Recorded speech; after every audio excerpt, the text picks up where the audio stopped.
Welcome back, everybody. Tonight we are working on this E50. I think we're going to drop it and assemble it and clean it. I think there'll be a part 2 where we put it back together. This E50 has a crank knock, and so the crank has to be replaced.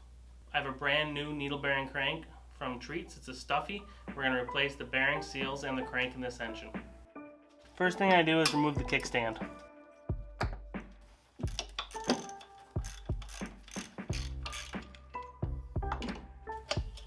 I'm going to drain the oil while the engine's still on the bike to make it easier. Now we can remove the carburetor and the fuel line.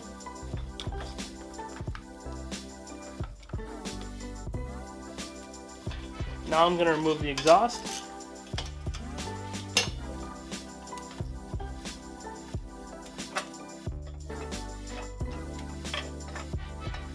Remove the chain.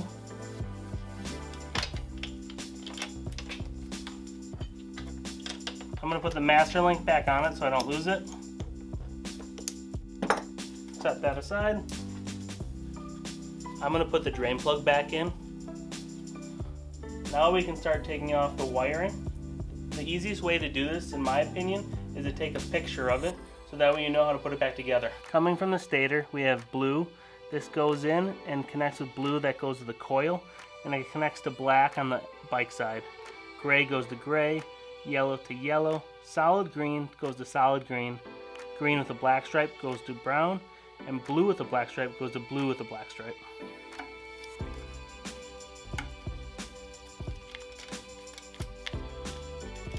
The stator is completely disconnected.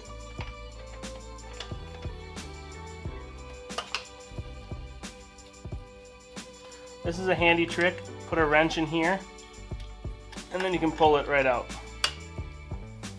Double check everything is disconnected between the engine and the frame. Now we need to remove these 3 engine bolts.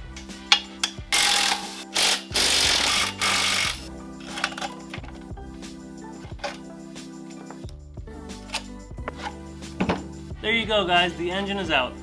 This is the Moped Factory Limited Edition E50 ZA50 stand. It's for working on your engine on a bench. It's super handy. I highly recommend getting one.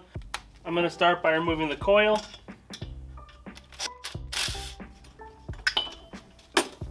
Now I'm going to remove the head and the top end.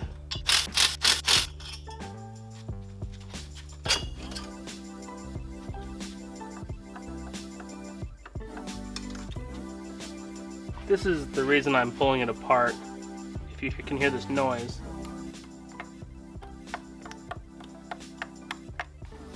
Just pull the piston pin.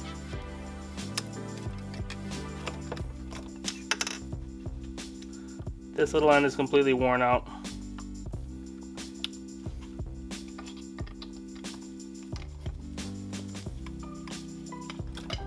We can remove the flywheel cover and the flywheel. Flywheel puller is an M26 by 1.5. If you own an E50, you have to get one.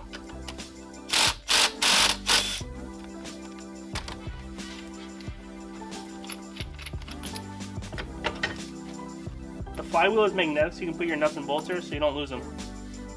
Be sure you do not lose your Woodruff key. Pop that out and stick it on your flywheel. Now remove the stator plate. Okay.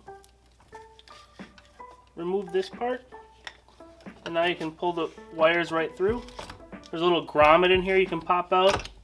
This little piece, we'll save that and we'll use it again later.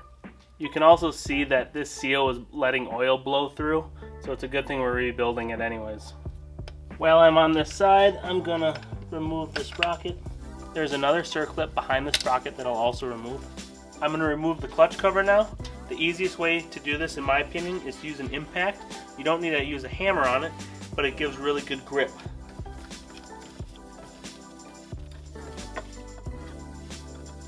It's now time to remove the case bolts.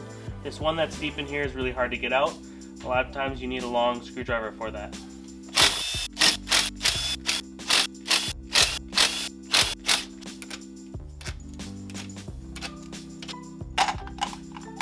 I put them in a little container to keep them safe, and I'm going to wash them later. There's a little residual oil in there, so I put a towel down to catch that, because when we split this case, it's going to come out. One thing you can do to start off is tap around the case edges to loosen them up. Okay. And it was that easy. Normally, I put 2 screwdrivers in like this, and I pop it apart after I tap the cases. Now I'm going to remove the internals.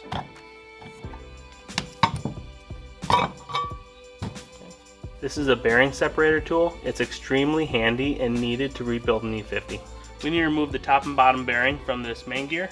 First, you can remove the top seal and save this retaining clip. Slide the bearing separator over the bearing. Add the 2 posts. Add the top clamp. And then put the bolt through.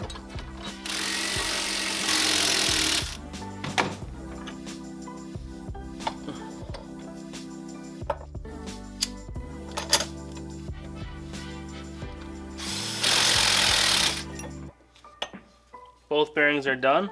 Set this aside to clean up. Normally I would not clamp a crank like this, but we are not reusing this one, so it's okay. Now we need to take the clutch assembly off the crank. There's a little pin here. You can just pull it up and remove this. This is the starter plate. You can remove that. Now we need to remove this nut for the clutch. To remove the clutch, you need a puller.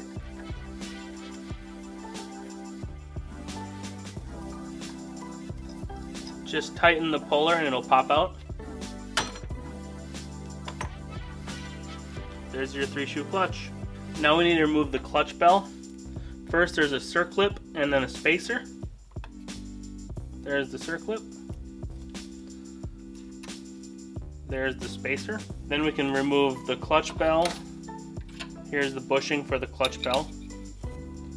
And then there's a spacer that rides on the back. And another circlip. We need to save this circlip as well.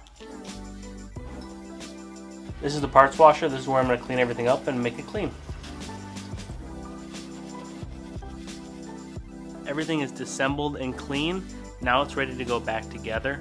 Thank you guys for watching. I hope you enjoyed. Please like and subscribe. Stay tuned for the next episode when I put everything back together and back on the Maxi.